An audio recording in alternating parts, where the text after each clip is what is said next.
Hello everyone. Friends, आज हम अपने कॉन्स्टिट्यूशनल हिस्टोरिकल बैकग्राउंड कॉन्स्टिट्यूशनल जो प्रोग्रेस था उसके उस टॉपिक के आज हम जितने भी बचे हुए पॉइंट्स थे, जितने भी बचे हुए टॉपिक्स थे, उसको आज हम क्लियर करेंगे। तो चलिए शुरू करते हैं। जैसे कि आपको पता है, अगर आपको नहीं पता होगा तो आप पिछला जो इसके लेक्चर्स थे वो मैंने वहाँ तक 1909 के government of India act, actually उसको इंडियन काउंसिल एक्ट के नाम से जानते हैं और उसको मोरले मिंटो रिफॉर्म्स के नाम से भी जानते हैं। तो वहाँ तक मैंने कवर कर दिया था। तो आज जो बचे हुए टॉपिक रह गए हैं, आज हम उसको ख़त्म करते हैं। तो आज हम करेंगे गवर्नमेंट ऑफ इंडिया एक्ट 1919 को। तो चलिए अब हम इसको शुरू करते हैं। फ्रेंड्स, इसमें जैसे कि 1909 का जो रिफॉर्म्स आया था उसके कुछ खामियाज थे, उसके जो कुछ डिमेरिट्स थे, उनको पूरा करने के लिए गवर्नमेंट ने 1919 के एक्ट को लाया। जिस तरीके से 1909 के एक्ट को हम लोग मॉडल रिफॉर्म्स बोलते थे, इसको इन्होंने नाम दिया था मेंटेगू चेम्सफोर्ड रिफॉर्म्स। क्यों? क्योंकि मेंटेगू जो थे वो secretary of state for India थे और चेम्सफोर्ड हमारे वायसराय थे। तो उस समय सेक्रेटरी ऑफ स्टेट और वायसराय के नाम को क्लब करके ये एक्ट का नाम रखते थे। तो चलिए अब हम बात करते हैं कि इसमें क्या क्या प्रोविजंस थे जो जो इम्पोर्टेंट थे और जो हमारे एग्जाम के लिए रिलेवेंट है। तो इसमें ना उन्होंने दो तरह के सब्जेक्ट्स को इंट्रोड्यूस करे थे। एक था ट्रांसफर्ड सब्जेक्ट, एक था रिजर्व सब्जेक्ट। जैसे कि मैंने यहाँ लिख रखा है, एक था ट्रांसफर्ड सब्जेक्ट, दूसरा था रिजर्व सब्जेक्ट। अब इस चीज़ को समझने के लिए हम लोग को थोड़ा सा एफर्ट लगाना पड़ेगा। जो ट्रांसफर्ड सब्जेक्ट में जितने भी पॉइंट्स थे, जितने भी टॉपिक्स थे, जो कि वो सारे लेजिस्लेटिव काउंसिल को उन्होंने पावर्स दे रखे थे कि इसमें जितने भी सब्जेक्ट्स होंगे ना, वो सब कुछ किसके द्वारा हैंडल किया जाएगा?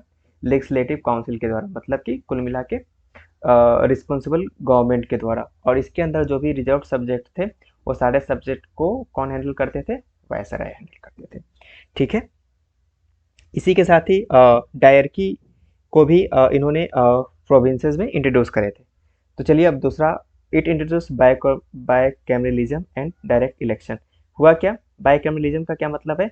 दो हाउस बनाया था इन्होंने, और डायरेक्ट इलेक्शन को भी इसके साथ इन्होंने इनकॉर्पोरेट किया था, मतलब कि इंट्रोड्यूस करा था इसके साथ ही। और हाँ, ये पहली बार हुआ था, फर्स्ट टाइम हुआ था कि बाय कैमरलिज्म को इंट्रोड्यूस किया गया था और डायरेक्ट इलेक्शन हुआ था इंडिया में, फर्स्ट टाइम।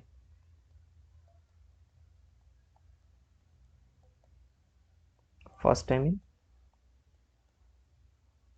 इंडिया। हाँ, इसने क्या किया? कम्युनल रिप्रेजेंटेशन को इसने और ज़्यादा एक्सटेंड कर दिया। क्यों? एक्सटेंड वर्ड मैंने क्यों यूज़ किया, ये समझने की ज़रूरत है।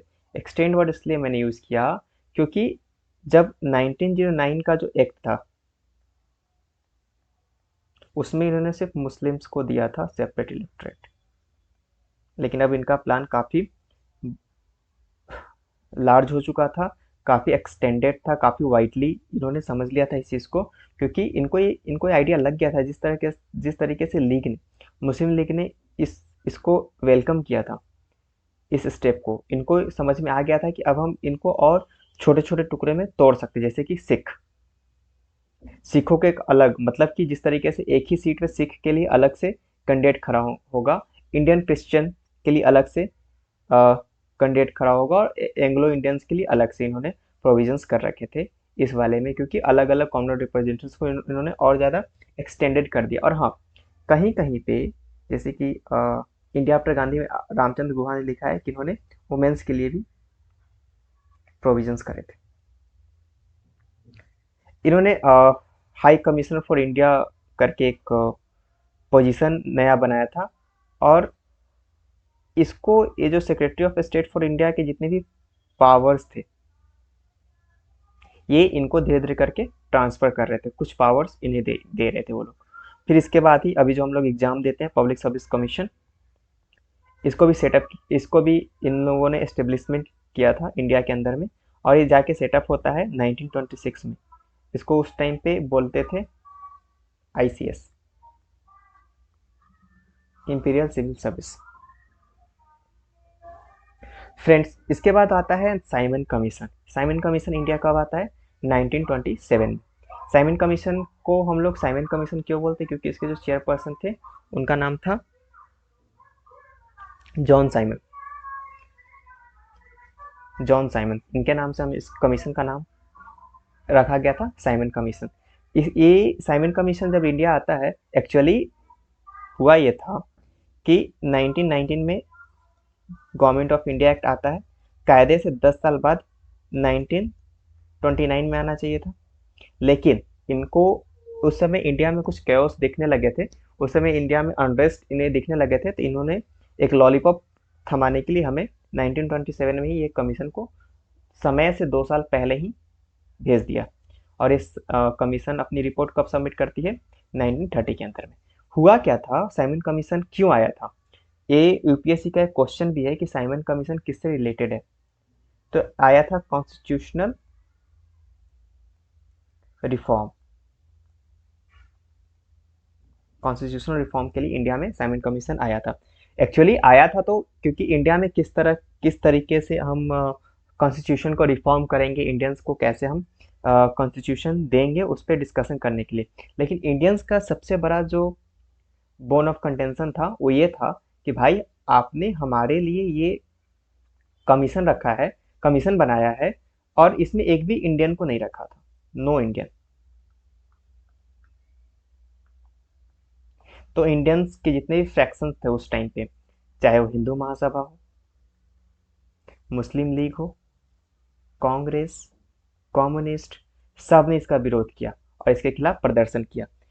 ये जो कमीशन है वो सबसे पहले बॉम्बे पहुंचता है, और वहां से ही उस समय का अभी का मुंबई और उस समय का बॉम्बे, और वहीं से ही इनका इनका विरोध शुरू हो जाता है। इसको व्हाइटमैन कमीशन भी बोलते हैं। क्या बोलते हैं इसको? Whitman commission. और हाँ, एक बात, जितना भी मैं पॉइंट्स बता रहा हूँ ये सारे क्वेश्चंस एग्जाम में पूछे गए, तो be alert and be careful about my every word. तो इसको व्हाइटमैन कमीशन ही बोलते हैं। तो ये कमीशन मुंबई पहुंचता, वहीं से इसके इसके खिलाफ प्रोसेसन शुरू हो जाते हैं। लाहौर में जब एक कमीशन पहुंचता है तो इसके खिलाफ बहुत भयानक एक रैली होता है, जिसमें कि जिसका रिप्रेजेंट जिसको कि कौन कर रहे थे, इसको लीड कौन कर रहे थे? इसको लीड कर रहे थे लाला लाजपत राय। और उस समय क्या होता है कि जब भीड़ बहुत ज़्यादा बढ़ गई थी तो पुलिस ने भीड़ को देखते हुए क्या कर दिया? लाठी चार्ज का ऑर्डर कर दिया। लाठी चार्ज के ऑर्डर करते ही, क्योंकि लाला जी थोड़े बुजुर्ग हो गए थे, ओल्ड एज्ड हो गए थे, उनके सर पे एक लाठी लगती है और उनकी वहीं पे डेथ हो जाती है। और एक और मैं एनेक्डोट बताता चलूँ यहाँ पे। भगत सिंह उस समय काफ़ी यंग थे, तो मतलब आप इतना ही समझ लीजिए कि 1931 को वो 21 साल के थे, 21 साल से थोड़ा ज़्यादा, तो 1927 को और भी काफ़ी कम एज के ही होंगे। तो वो गए थे यहाँ पे, लाला जी का जब डेथ हुआ था लाहौर में, और वहाँ पे ये जाके उन्होंने बोला कि ये बहुत बुरा हुआ और मैं इसका बदला लूँगा। खैर, तो इसके कुछ कुछ इम्पोर्टेंट रिकमेंडेशन थे जो कि 1935 में इसको शामिल कर लिया गया था। वो रिकमेंडेशन क्या था? सबसे पहला रिकमेंडेशन जो था वो उसने बोला था कि डायरकी को एबोलिश करो। जो प्रोविंसेस में डायरकी था उसको एबोलिश करने को इसने रिकमेंड किया था। Abolish dyarchy. और इसने ये भी बोला था कि इंडिया में एक रिस्पॉन्सिबल